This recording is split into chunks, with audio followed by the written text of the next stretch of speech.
ഈശോമിശിഹായ്ക്ക് സ്തുതിയായിരിക്കട്ടെ. അപ്പോസ്തല പ്രവർത്തനങ്ങൾ 20-ാം അധ്യായം. ഗ്രീസിലേക്ക്.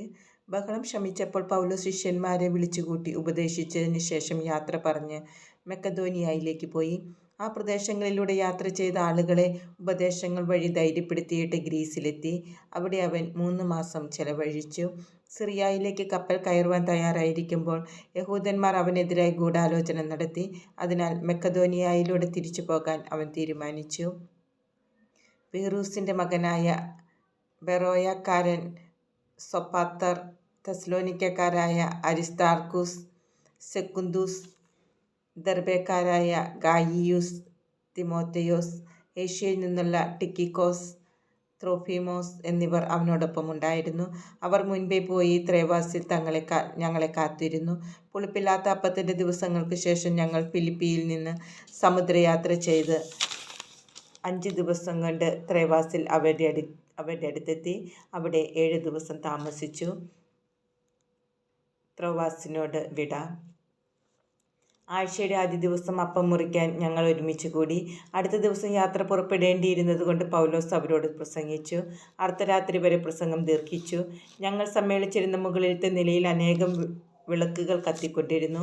യുവുത്തിക്കോസ് എന്നു പേരുള്ള ഒരു യുവാവ് ജനൽപ്പടിയിൽ ഇരിക്കുകയായിരുന്നു. പൗലോസിൻ്റെ പ്രസംഗം ദീർഘിച്ചതിനാൽ അവൻ ഗാഢനിദ്രയിലാണ്ടു. നിദ്രാധീനനായ അവൻ 3-ാം നിലയിൽ നിന്ന് താഴെ വീണു. അവനെ ചെന്നെടുക്കുമ്പോൾ മരിച്ചു കഴിഞ്ഞിരുന്നു. എന്നാൽ പൗലോസ് താഴെ ഇറങ്ങിച്ചെന്ന് കുനിഞ്ഞ് അവനെ ആലിംഗനം ചെയ്തുകൊണ്ട് പറഞ്ഞു, ഭയപ്പെടേണ്ട, അവന് ജീവനുണ്ട്.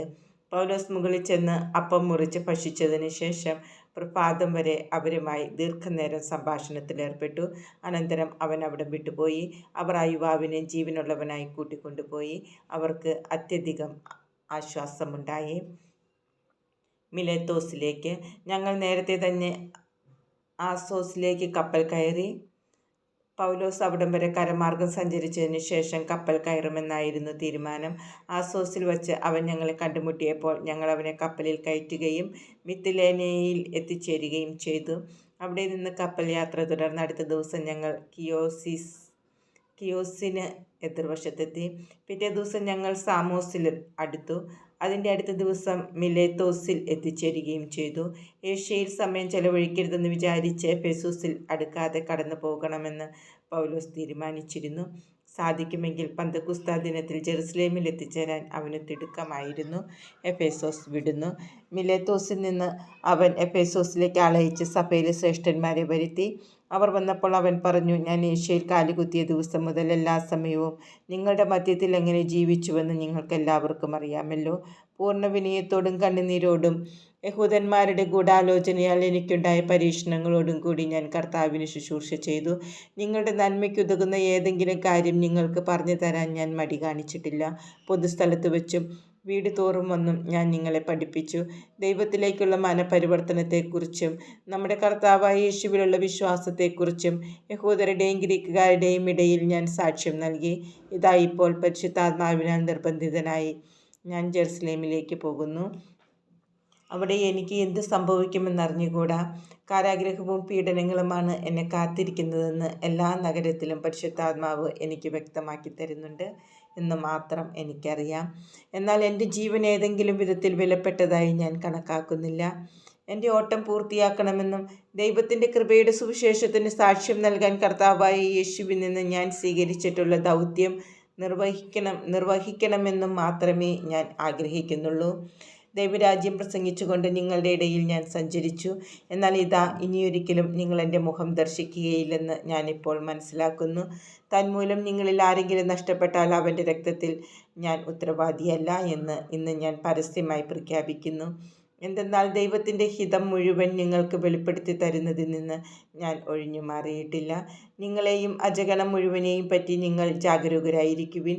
കർത്താവ് സ്വന്തം രക്തത്താൽ നേടിയെടുത്ത ദൈവത്തിൻ്റെ സഭയെ പരിപാലിക്കാൻ പരിശുദ്ധാത്മാവ് നിയോഗിച്ചിരിക്കുന്ന അജപാലകരാണ് നിങ്ങൾ. എൻ്റെ വേർപാടിന് ശേഷം ക്രൂരരായ ചെന്നായ്ക്കൾ നിങ്ങളുടെ മധ്യേ വരുമെന്നും അവ അജഗണത്തെ വെറുതെ വിടുകയില്ലെന്നും എനിക്കറിയാം. ശിഷ്യന്മാരെ ആകർഷിച്ച് തങ്ങളുടെ പിന്നാലെ കൊണ്ടുപോകാൻ വേണ്ടി സത്യത്തെ വളച്ചൊടിച്ച് പ്രസംഗിക്കുന്നവർ നിങ്ങളുടെ ഇടയിൽ തന്നെ ഉണ്ടാകും. അതിനാൽ നിങ്ങൾ ജാഗ്രതയുള്ളവരായിരിക്കുവിൻ. 3 വർഷം രാപ്പകൽ കണ്ണുനീരോടുകൂടെ നിങ്ങൾ ഓരോരുത്തരെയും ഉപദേശിക്കുന്നതിൽ നിന്ന് ഞാൻ വിരമിച്ചിട്ടില്ല എന്ന് അനുസ്മരിക്കുവിൻ. നിങ്ങളെ ഞാൻ കർത്താവിനും അവിടുത്തെ കൃപയുടെ വചനത്തിനും ഫലമേൽപ്പിക്കുന്നു. നിങ്ങൾക്ക് ഉത്കർഷം വരുത്തുന്നതിനും സകല വിശുദ്ധരുടെയും ഇടയിൽ അവകാശം തരുന്നതിനും ഈ വചനത്തിന് കഴിയും. ഞാൻ ആരുടെയും വെള്ളിയോ സ്വർണമോ വസ്ത്രങ്ങളോ മോഹിച്ചിട്ടില്ല. എൻ്റെയും എന്നോട് കൂടിയുണ്ടായിരുന്നവരുടെയും ആവശ്യങ്ങൾ നിർവഹിക്കാൻ എൻ്റെ ഈ കൈകൾ തന്നെയാണ് അധ്വാനിച്ചിട്ടുള്ളതെന്ന് നിങ്ങൾക്കറിയാം. ഇങ്ങനെ അധ്വാനിച്ചുകൊണ്ട് ബലഹീനരെ സഹായിക്കണമെന്ന് കാണിക്കാൻ എല്ലാ കാര്യങ്ങളിലും നിങ്ങൾക്ക് ഞാൻ മാതൃക നൽകിയിട്ടുണ്ട്. സ്വീകരിക്കുന്നതിനേക്കാൾ കൊടുക്കുന്നതാണ് ശ്രേയസ്കരം എന്ന് പറഞ്ഞ കർത്താവായ യേശുവിൻ്റെ വാക്കുകൾ നിങ്ങളെ ഞാൻ അനുസ്മരിപ്പിക്കുന്നു. ഇത് പറഞ്ഞതിന് ശേഷം അവൻ മുട്ടുകുത്തി മറ്റെല്ലാവരോടും കൂടി പ്രാർത്ഥിച്ചു.